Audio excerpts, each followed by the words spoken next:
Hello students, कैसे हैं आप सब। एक बार फिर से स्वागत है इस यूट्यूब चैनल पर और मैं हूं आपका नेमी सर।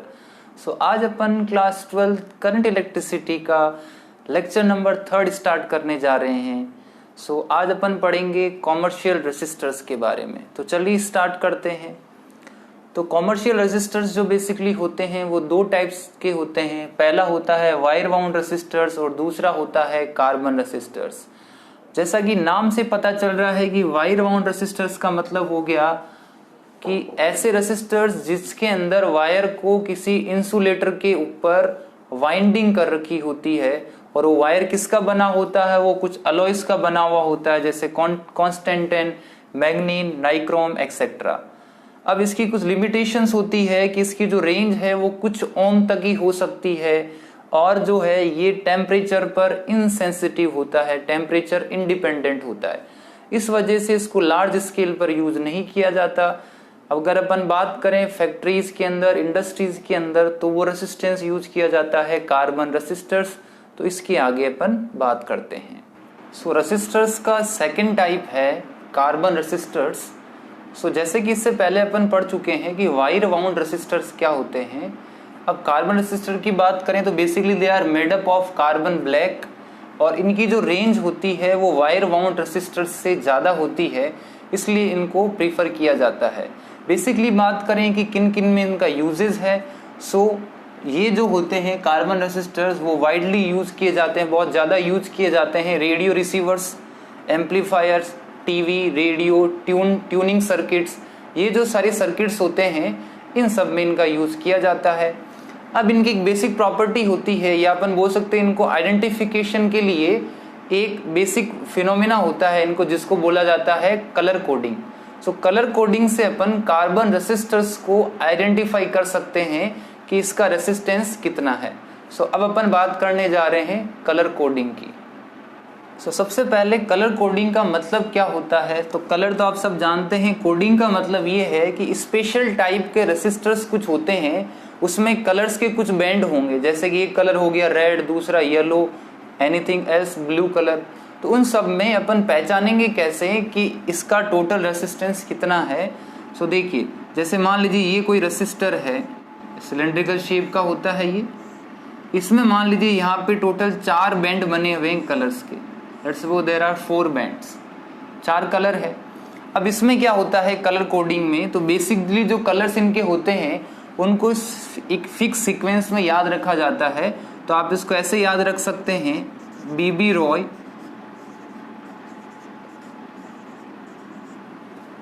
आप इसको इस फॉर्म में याद रख सकते हैं, BB Roy Great Britain very good worker. BB Roy Great Britain very good worker, इस सीक्वेंस में कलर्स को याद रखा जाता है। पहले की इसमें आपको टोटल यहाँ पर 4 बैंड दिख रहे हैं कलर के। ये 4 कलर क्या होते हैं, अगर रेसिस्टर में 4 कलर है तो उसकी पहले बात कर रहे हैं अपन। फर्स्ट 2 कलर्स जो होंगे वो डिनोट करते हैं हमेशा डिजिट्स को, वो डिनोट करेंगे डिजिट्स को, हर कलर का अलग अलग डिजिट होता है। थर्ड बैंड की बात करें तो ये होता है आपका multiplier, this will represent multiplier, and last colour और बैंड विल रिप्रेजेंट टॉलरेंस।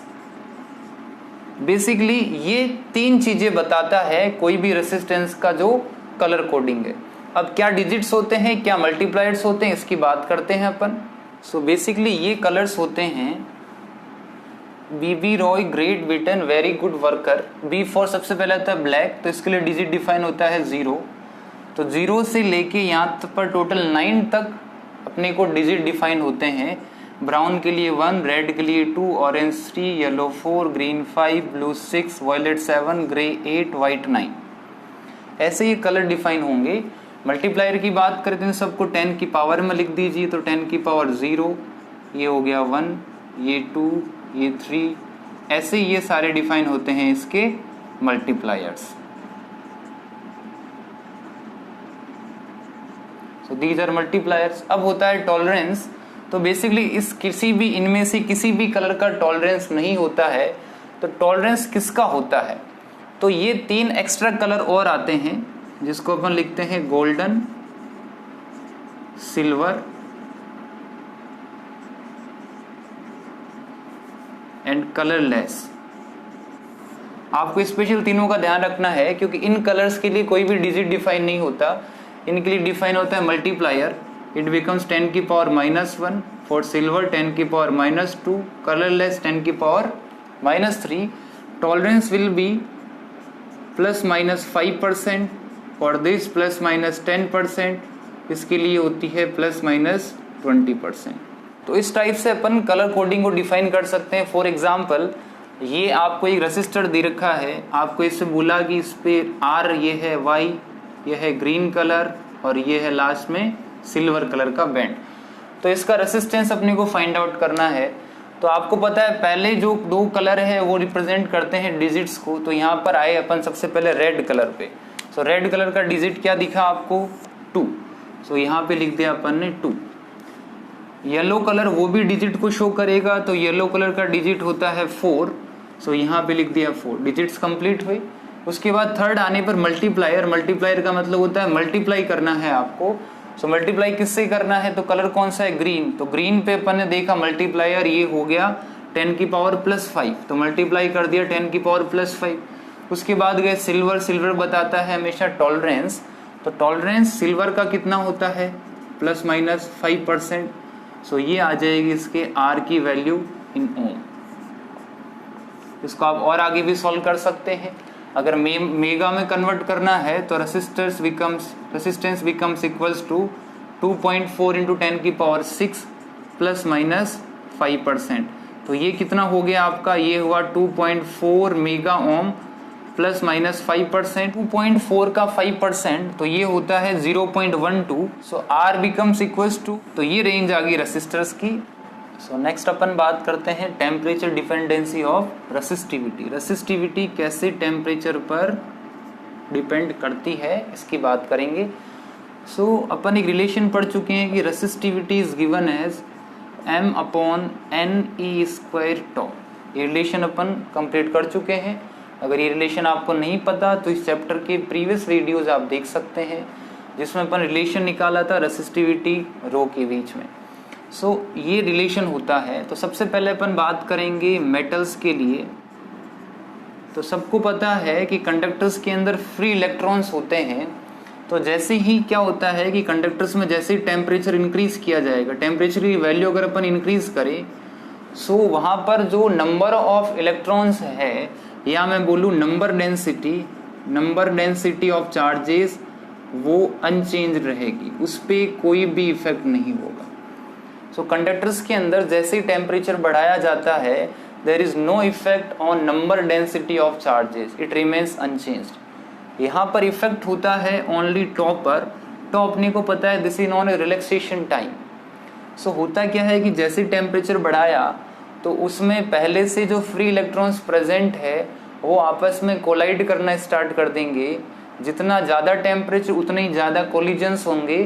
तो इस केस में अपन बोल सकते हैं कि उनका रिलैक्सेशन टाइम जो होगा, रिलैक्सेशन टाइम जिसको नाम दिया है टॉ, वो डिक्रीज हो जाएगा। क्योंकि जितनी ज़्यादा कोलिजन्स होगी, एक कोलिजन से दूसरे कोलिजन में लगने वाला टाइम डिक्रीज हो जाएगा। तो इसका मतलब हुआ कि टॉ की वैल्यू डिक्रीज हो गई। टॉ डिक्रीज हुआ तो अपन देख पा रहे हैं रेसिस्टिविटी इंक्रीज हो जाएगी। सो सीधा सिंपल सा रिलेशन है कि जब मेटल्स या कंडक्टर्स का टेम्परेचर बढ़ाया जाता है तो रेसिस्टिविटी भी बढ़ जाती है। वो आप समझ पा रहे हैं और इस रिलेशन से अपन ने देख भी लिया। अब अगर अपन बात करें कि ग्राफ बनाना है, मान लीजिए, तो रेसिस्टिविटी और टेम्परेचर के बीच में कैसा ग्राफ बनेगा? अब ये जो ग्राफ बनता है बेसिकली लीनियर ना होके कुछ ऐसा होता है। अब इसका मतलब क्या हुआ कि टेम्परेचर बढ़ाने पे रेसिस्टिविटी भी बढ़ी बट लीनियरली नहीं बढ़ती। तो इसकी रिलेशन होता है, ये रेसिस्टिविटी किसी भी गिवन टेम्परेचर पे, ये रेसिस्टिविटी होगी आपकी 0 डिग्री सेंटीग्रेड टेम्परेचर पे। अल्फा, यहाँ पर जो अल्फा आपको दिख रहा है इसको नाम दिया जाता है, तो टेम्परेचर कोफिशिएंट ऑफ रेसिस्टिविटी जो अल्फा है वो डिफाइन हो गया। डेल्टा टी है यहाँ पर change in temperature. So delta T हो गया चेंज इन टेम्परेचर। सो ये रेसिस्टिविटी आप निकालते हैं किसी भी कंडक्टर के लिए किसी भी गिवन टेम्परेचर पे, और ऐसा इसका ग्राफ बनेगा। अब अपन बात कर लेते हैं इसी के अंदर अलॉयस की। तो अलॉयस की जैसे बात करें तो अलॉयस के लिए जो रेसिस्टिविटी होती है वो बहुत ज़्यादा होती है। अलॉयस की रेसिस्टिविटी बहुत हाई होती है, जैसे कि फॉर एग्जांपल कॉन्स्टेंटेन हुआ, कॉन्स्टेंटेन, मैग्नीज, ये सारे क्या होते हैं, अलॉयज होते हैं। रेसिस्टिविटी इनकी हाई होती है, बट जैसे ही टेम्परेचर बढ़ाया जाता है इनकी जो रेसिस्टिविटी या बोले कंडक्टिविटी उन पे इतना ज़्यादा इफेक्ट नहीं होता, रेसिस्टिविटी पे इतना ज़्यादा इफेक्ट नहीं होता, अपन बोल सकते हैं बिल्कुल माइन्यूट चेंज होता है। सो अल्फा की वैल्यू जो होती है इनके लिए वो बहुत स्मॉल होती है, वेरी लेस वैल्यू होती है। अब यहाँ से अल्फा की यूनिट अगर आपसे पूछ ली जाए तो ऐसा यूनिट क्या आ जाएगी अल्फा की। सो यहाँ से निकाल लीजिए आप, ऐसा यूनिट ऑफ अल्फा बिकम्स, ये कैंसिल आउट हो जाएंगे आपस में, तो ये बचेगा टेम्परेचर इनवर्स। तो अपन बोल सकते हैं degree inverse, degree centigrade inverse और kelvin inverse. It will be the SI unit of alpha. Now the second thing for semiconductors,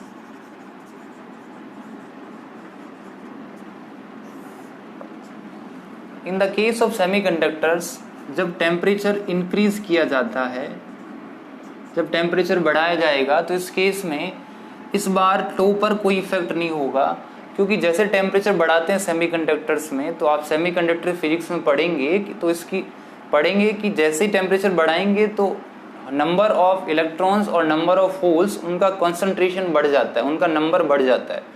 so number density यहाँ बढ़ गई, नंबर डेंसिटी में क्या चेंज हुआ, इंक्रीज होगी। तो n की वैल्यू यहाँ पर इंक्रीज हो जाती है।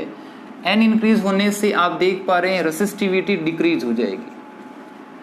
टेम्परेचर बढ़ाने से रेसिस्टिविटी डिक्रीज हो गई, तो यहाँ पर जो अल्फा अपन ने डिफाइन करा था, अल्फा जो टेम्परेचर कोफिशिएंट ऑफ रेसिस्टिविटी था, वो यहाँ पर होता है नेगेटिव। मेटल्स के लिए अल्फा की वैल्यू होती है पॉजिटिव, अलॉयज के लिए बहुत स्मॉल होती है, सेमीकंडक्टर्स के लिए अल्फा होता है नेगेटिव। इसके लिए अगर बात करें सेमीकंडक्टर की रेसिस्टिविटी जो दी जाती है वो एक स्पेशल फॉर्मूले के थ्रू बताई जाती है। Resistivity at temperature T is given as resistivity at 0 temperature multiply by e raise to the power Eg upon kBT। यहाँ पर आप ध्यान से समझिए कि Eg क्या है, Eg को बोला जाता है forbidden energy gap. Forbidden energy gap क्या होता है, तो सेमीकंडक्टर्स के अंदर अपन पढ़ेंगे एनर्जी लेवल्स। तो एक लेवल होता है वैलेंस बैंड और दूसरा ऊपर का लेवल होता है कंडक्शन बैंड। ये दोनों के बीच का जो गैप है इसको बोला जाता है Eg। कोई भी इलेक्ट्रॉन है, इसको यहाँ से यहाँ तक जंप करने के लिए सफिशिएंट अमाउंट की एनर्जी चाहिए, और वो सफिशिएंट अमाउंट की एनर्जी कितनी होनी चाहिए, Eg के equal. So Eg is known as forbidden energy gap. Kb यहाँ पर है आपका बोल्ट्जमान कांस्टेंट। अब देखिए जैसे ही टेम्परेचर की वैल्यू इंक्रीज करूं इसकी होल वैल्यू डिक्रीज हो जाएगी, इसकी कंप्लीट वैल्यू डिक्रीज हुई तो रो भी डिक्रीज हो गया। सो दैट्स वाई टेम्परेचर बढ़ाने से रेसिस्टिविटी डिक्रीज हो जाती है। ग्राफ की अगर बात करें तो आप देख पा रहे हैं रेसिस्टिविटी डिक्रीज हो जाएगी, तो कुछ ग्राफ ऐसा आएगा। यहाँ अगर टेम्परेचर की वैल्यू में 0 पुट कर दूं, मान लीजिए 0 की तरफ अप्रोच कर रहा है टेम्परेचर, तो इस केस में आप देख पा रहे हैं रेसिस्टिविटी कितनी हो जाएगी। तो टेम्परेचर जैसे ही 0 तो Eg upon 0 it's infinite, e raise to the power infinite की वैल्यू होती है इनफाइनाइट, तो रेसिस्टिविटी यहाँ पर हो जाएगी इनफाइनाइट। सो जब इसकी वैल्यू 0 है तो रेसिस्टिविटी मैक्सिमम होती है, धीरे धीरे धीरे ये रेसिस्टिविटी डिक्रीज होती जाती है टेम्परेचर बढ़ने के साथ। So this is about semiconductors. अगला टॉपिक पढ़ने जा रहे हैं अपन सुपर कंडक्टिविटी। तो सुपर कंडक्टिविटी क्या होता है, तो अपन ने बात करी कि कोई भी कंडक्टर है उसका अगर मैं टेम्परेचर बढ़ाऊं तो रेसिस्टिविटी बढ़ती जाएगी।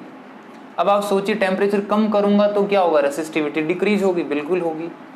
तो अब आप सोचिए कि जैसे टेम्परेचर डिक्रीज करा रेसिस्टिविटी डिक्रीज होती गई, एक ऐसा पॉइंट जरूर आएगा जहां पर टेम्परेचर कम करते करते रेसिस्टिविटी 0 हो जाए।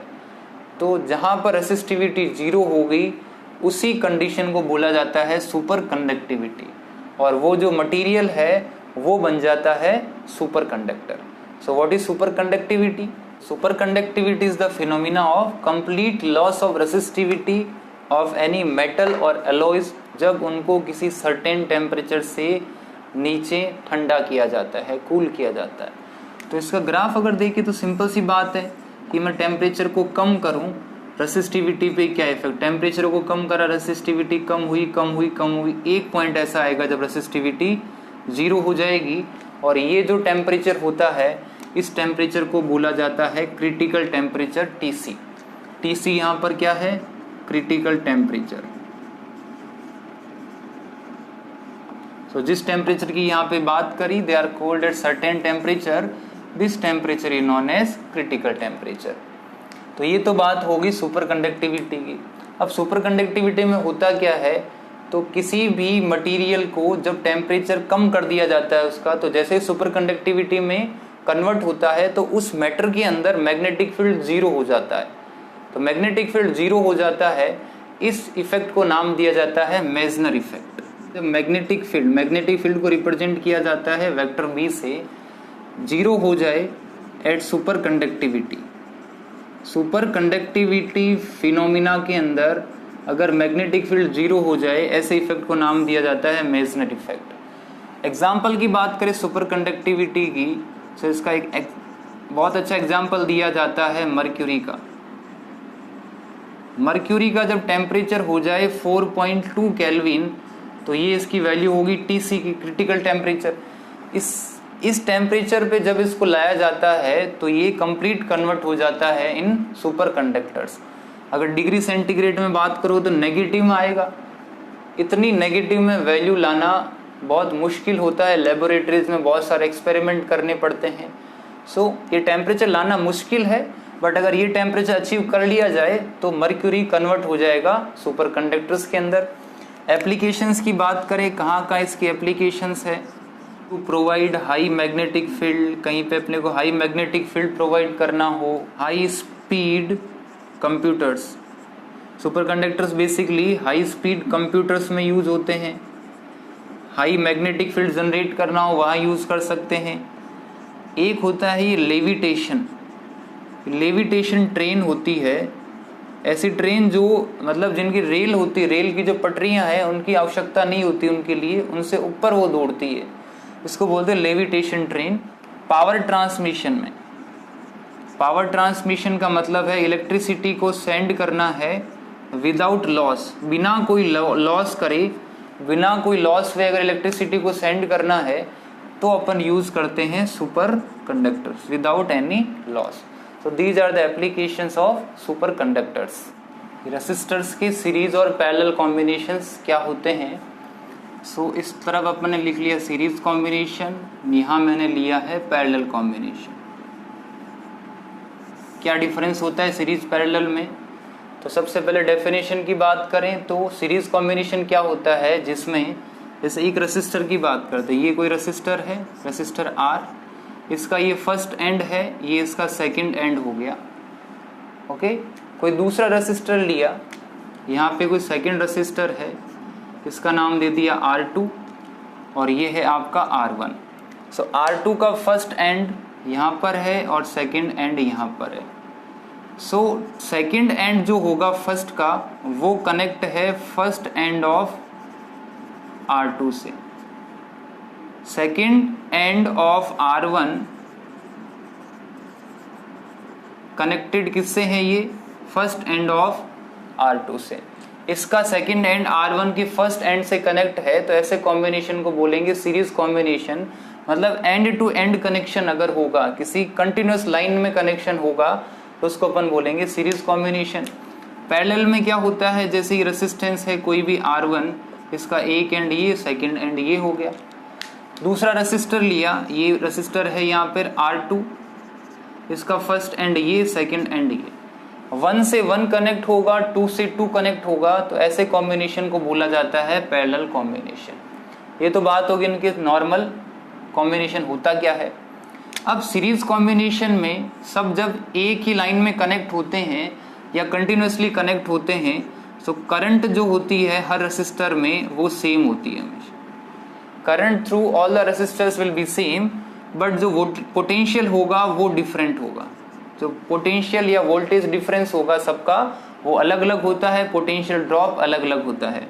इसमें बात करें तो करंट जो होगी हर रेसिस्टर में डिफरेंट होती है, क्योंकि करंट डिवाइड हो जाती है अलग अलग ब्रांच के अंदर, और पोटेंशियल डिफरेंस जो होगा वो सेम होगा। पोटेंशियल डिफरेंस जो होगा वो सेम होगा। पैरेलल कॉम्बिनेशन जनरली यूज किया जाता है इन हाउस होल्ड सर्किटिंग। घर के अंदर जो लाइटिंग करनी होती है अपने को, वो होती है हमेशा पैरेलल कॉम्बिनेशन में। सीरीज कॉम्बिनेशन का अगर एग्जाम्पल की बात करें, डेकोरेटिव लाइट्स जो होती है उनमें ये यूज की जाती है। डेकोरेटिव लाइट्स जो होती है, जो किसी फंक्शन में, दिवाली पे आप घरों में लगाते हैं, सो उसमें ये यूज की जाती है डेकोरेटिव लाइट्स। और हाउस होल्ड सर्किटिंग हमेशा पैरेलल में होती है। तो these are the difference between series and parallel combination of resistor. अब देखते हैं सीरीज कॉम्बिनेशन में फॉर्मूला क्या होता है, सॉल्व करने का तरीका क्या होता है। तो रेसिस्टर्स यहाँ पे ले रखे हैं आपने। अपन ने माना कि दो रेसिस्टर है जो कि सीरीज में कनेक्ट है, ये हो गया R1, ये हुआ R2। यहाँ पे कोई पावर सप्लाई अपन ने the of V potential difference. अपन ने पढ़ा है कि करंट हर रेसिस्टर में सेम होगी, तो यहाँ से अगर करंट I जा रही है तो यही करंट I यहाँ से जाएगी, यही करंट I यहाँ से जाएगी। डिफरेंस क्या होगा, दोनों का पोटेंशियल अलग अलग होगा। इसके रेस्पेक्ट में पोटेंशियल मैंने बोल दिया V1 और इसका पोटेंशियल हो गया V2। बट अगर देखिए तो total potential with the sum of these two potentials, दोनों पोटेंशियल का सम होगा। ओम्स लॉ यूज करा, अपने को पता है V इक्वल्स टू IR होता है। अब V is the potential of this complete circuit. So यहाँ क्या लिखेंगे, I हो गया कंप्लीट सर्किट की करंट और रेसिस्टेंस हो जाएगा for complete circuit. So it becomes IR equivalent equals to V1 potential है R1 के रेस्पेक्ट में। सो ये कितना हो जाएगा, करंट I, रेसिस्टेंस हुआ R1 प्लस I रेसिस्टेंस हुआ R2, I कॉमन निकाल लिया इसमें से। सो R इक्विवेलेंट कितना आ जाता है, R1 प्लस R2। सो ऐसे ही अगर n number of resistors connect है यहाँ पे, तो उन सब का नॉर्मल सम हो जाएगा और ऐसे अपन R इक्विवेलेंट कैलकुलेट कर सकते हैं। बात करें पैरेलल कॉम्बिनेशन की, मान लीजिए दो रेसिस्टर्स है जो आपस में पैरेलल कॉम्बिनेशन से कनेक्ट है, R1 ये हुआ R2, यहाँ से करंट फ्लो कर रही है I। अब यहाँ आने के बाद करंट दो पार्ट में डिवाइड हो जाएगी, एक करंट ये हो गई I1 और यहाँ पे करंट हो गई I2। लेट सपोज यहाँ से कोई भी पावर सप्लाई दे रखी है अपन ने, और वो पावर सप्लाई हो गई V पोटेंशियल की। सो यहाँ पे पोटेंशियल है आपका V। सो अब जैसा कि आप डायग्राम में देख पा रहे हैं, यहाँ पे करंट I1, यहाँ पे करंट I2 और ये टोटल करंट I, दोनों के रेस्पेक्ट में वोल्टेज सेम होगा। पैरेलल में क्या सेम होता है, वोल्टेज सेम होता है। तो इसके लिए अपन क्या लिख सकते हैं कि current will be equals to I1 plus I2। I क्या हो जाएगा, I यहाँ से हो गया V by R equivalent, R equivalent for complete circuit, और I भी इस कंप्लीट सर्किट के लिए है। I1 क्या है, I1 वो करंट है जो R1 में से फ्लो कर रही है, तो इसको क्या लिखेंगे, V बाई R1, क्योंकि पोटेंशियल तो दोनों का इक्वल है, प्लस ये कितना हो जाएगा V बाई R2, यहाँ से V कॉमन आ गया। So 1 upon R equivalent becomes 1 upon R1 plus 1 upon R2 up to 1 upon Rn। So ये फॉर्मूला आता है पैरेलल कॉम्बिनेशन ऑफ रेसिस्टर्स का। मान लीजिए ये कोई क्वेश्चन दे रखा है आपको, और आपको बोला गया है कि ये सारी वैल्यू, I की वैल्यू अगर 0.2 एम्पियर है, तो यहाँ पे पहले तो R की वैल्यू कैलकुलेट कीजिए, और पॉइंट A और B के बीच में कितना पोटेंशियल डिफरेंस है वो कैलकुलेट करना है। तो देखिए सबसे पहले इस क्वेश्चन में अपने को R की वैल्यू कैलकुलेट करनी है, तो इसके लिए R इक्विवेलेंट निकालना जरूरी है।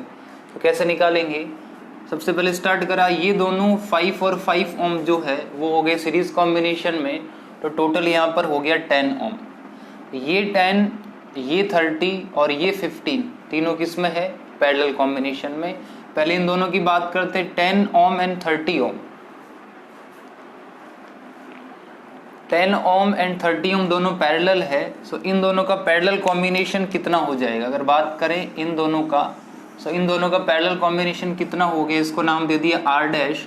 सो it becomes 30 multiply by 10 upon 30 plus 10। वही फॉर्मूला है ये 1/R equivalent equals to 1/R1 plus 1/R2। उसको जब सॉल्व करते हैं तो अपने पास फॉर्मूला आता है R1 R2/R1 प्लस R2। सो ये आता है R इक्विवेलेंट। सो R डैश की वैल्यू ये आ गई। अब इसके साथ में 15 ओम जो आपको दिख रहा है वो भी पैरेलल कॉम्बिनेशन में, तो पहले इसको सॉल्व कर लीजिए। 300/40 इट बिकम्स 15/2 ओम। सो ये कंप्लीट आ गया 15/2। अब ये इसके साथ फिर पैरेलल, इसको नाम दे दिया R double dash. So 15 multiply by 15/2 divided by 15 plus 15/2। सो यहाँ पर R डबल डैश मतलब इस पूरे को इधर वाले को सॉल्व करने पे टोटल R आ रहा है 5 ओम। अब सर्किट कुछ ऐसा बन गया, ये रेसिस्टेंस है, यहाँ अपन ने सप्लाई दे रखी है, ये एक रेसिस्टेंस में कन्वर्ट हो गया, यहाँ पे कोई पावर सप्लाई है, यहाँ पर कोई रेसिस्टेंस है, ये वैल्यू है R। ये समझ में आ गया अपन को 5 ओम है, ये वैल्यू है 6 वोल्ट, ये वैल्यू है 2 वोल्ट और ये है यहाँ पर 10 ओम। अब देखिए अगर इन तीनों रेसिस्टर्स की बात करें तो तीनों सीरीज में हो गए। सो यहाँ पर R इक्विवेलेंट कितना आ जाएगा सर्किट का, तो 5 प्लस 10 प्लस R, ये आ गया R इक्विवेलेंट। सो R इक्विवेलेंट अपना टोटल आया 15 प्लस R। अब मेरे को अगर पता है कि फ्लो करने वाली करंट की वैल्यू 0.2 एम्पियर है, so V equals to I R अपन ने यूज करा। V कितना है, सो यहाँ से करंट देखिए, इस बैटरी से करंट ऐसे फ्लो करेगी, इस बैटरी से करंट पॉजिटिव से नेगेटिव कुछ ऐसे फ्लो करेगी, इधर से ऐसे, इधर से यूं, दोनों एक दूसरे के अपोजिट डायरेक्शन में करंट फ्लो कर रही है, तो इस वजह से दोनों का यहाँ पर सब्ट्रैक्शन होगा। ये आप पढ़ते हैं कॉम्बिनेशन ऑफ सेल के अंदर कि दो सेल जब पोलैरिटी दोनों की अपोजिट डायरेक्शन में हो तो करंट हमेशा वहां पे उन दोनों का जो वोल्टेज होगा हमेशा सब्ट्रैक्शन से कैलकुलेट किया जाता है। तो 6 - 2 कितना आ गया, 4 वोल्ट। तो V की वैल्यू यहाँ पर कितनी आई, सो V आ गया यहाँ पे 4, I की वैल्यू है 0.2, R इक्विवेलेंट है अपने पास 15 प्लस R। सॉल्व कर लीजिए इसको, सो R बिकम्स 5 ओम। सो R की वैल्यू यहाँ पर कितनी आ गई, 5 ओम। पहला पार्ट अब कंप्लीट कर चुके हैं। अब आपको निकालना है potential difference between VAB। Point A यहाँ पर B है और ये आपका A है। ये सॉल्व करने के बाद कितना आ चुका है, 5 ओम। सो आपको निकालना है VAB। So VAB becomes RAB into I। तो 0.2 करंट यहाँ से फ्लो करी तो वही 0.2 यहाँ से फ्लो करेगी, तो 0.2 multiply by 5 ohm it becomes 1 volt. तो पोटेंशियल डिफरेंस कितना आ गया यहाँ पे, 1 वोल्ट। अब नेक्स्ट स्पेशल टाइप की कुछ प्रॉब्लम्स आती है on the basis of symmetry, तो वो कैसे कैलकुलेट करेंगे अपन। तो देखिए जैसे कोई क्वेश्चन है, अब जैसे ये कुछ प्रॉब्लम्स है तो इनको सॉल्व करना है, इनका इक्विवेलेंट रेसिस्टेंस कैलकुलेट करना है। तो जैसे आप देखेंगे, देखते ही लगेगा भाई कहाँ पर सीरीज है कहाँ पर पैरेलल, कुछ भी समझ नहीं आ रहा। तो ऐसी प्रॉब्लम को सॉल्व किया जाता है by symmetry method. Symmetry method देखिए ये सिमेट्रिक लगेगी अगर यहाँ पर मैं ये लाइन ड्रॉ करूँ इसके अबाउट, ये जो रेड कलर में लाइन दिख रही है इसके अबाउट जितने रेसिस्टेंस इधर है उतनी रेसिस्टेंस इधर है और इक्वल वैल्यू के हैं, इसको बोला जाता है सिमेट्री। तो इस लाइन के about let's suppose y dash, तो y डैश के अबाउट ये जो सर्किट है वो सिमेट्रिक है। सिमिलर अगर इस सर्किट में आप देखें इसके रेस्पेक्ट में ये सर्किट बिल्कुल सिमेट्रिक है। तो जहां पर लाइन ऑफ सिमेट्री होती है, सो आप ध्यान रखिए हमेशा, आप इस पॉइंट की बात कर लो, आप इस पॉइंट की बात करो या इस पॉइंट की, तीनों एक ही पोटेंशियल पर होंगे। सिमिलर ये पॉइंट और ये पॉइंट, ये सब एक पोटेंशियल पे होंगे। एक पोटेंशियल पे होने का मतलब क्या है, करंट कब फ्लो करती है किसी भी सर्किट में करंट तब फ्लो करती है जब पोटेंशियल का डिफरेंस होता है। अगर यहाँ पर पोटेंशियल का कुछ भी डिफरेंस नहीं है तो करंट फ्लो ही नहीं करेगा। तो इस वजह से ये जितनी भी इसके अंदर जितने भी रेसिस्टर्स लगे हुए हैं अलोंग द सिमेट्रिक एक्सिस वो वहां से रिमूव हो जाते हैं। अब आप इसको इजीली बिल्कुल इजी वे से सॉल्व कर सकते हैं। जैसे भी आप देख पा रहे हैं ये चारों जो रेसिस्टर्स हैं, ये जो ऊपर के चारों रेसिस्टर्स हैं, तो ये हो गया 4R। ये नीचे के चारों रेसिस्टर्स हैं ये भी सीरीज में, तो ये हो गया 4R 4R 4R और ये टोटल हो जाएगा यहाँ पर 2R। So 4R 2R and 4R are parallel. 4R का कितना हो गया 2R 2R फिर पैरेलल, तो आंसर आ गया इसका R। So R equivalent becomes equals to R. यहाँ बात करते हैं तो यहाँ अगर आप देखेंगे तो इसमें क्या हुआ, तो इसमें देखिए ये जो पॉइंट आपको दिख रहा है ये वाला पॉइंट यहाँ से भी कनेक्ट है, इस वाले रेसिस्टर से भी, और इस वाले रेसिस्टर से भी कनेक्ट है। तो क्या मैं इसको ऐसा कुछ बना सकता हूँ, सबकी वैल्यू यहाँ पर कितनी है, आर है, सबकी वैल्यू आर है, आर आर दोनों सीरीज में, तो ये हो गया 2R। ऊपर कितना हुआ, ये हो गया आपका 2R, आर आर दोनों पैरेलल, तो इनका हो गया R/2, इन दोनों का भी R/2, R/2 दोनों सीरीज में, फिर ये हो गया R, और नीचे का कितना हुआ, ये हो गया 2R। सो यहाँ पर R, 2R and 2R are in parallel, ये तीन आ गए यहाँ अपने पास, और तीनों कैसे हैं, पैरेलल। सो R इक्विवेलेंट कितना आ गया सर्किट का, R/2। सो ऐसे अपन सिमेट्रिक मेथड से किसी भी सर्किट का इक्विवेलेंट रेजिस्टेंस कैलकुलेट कर सकते हैं।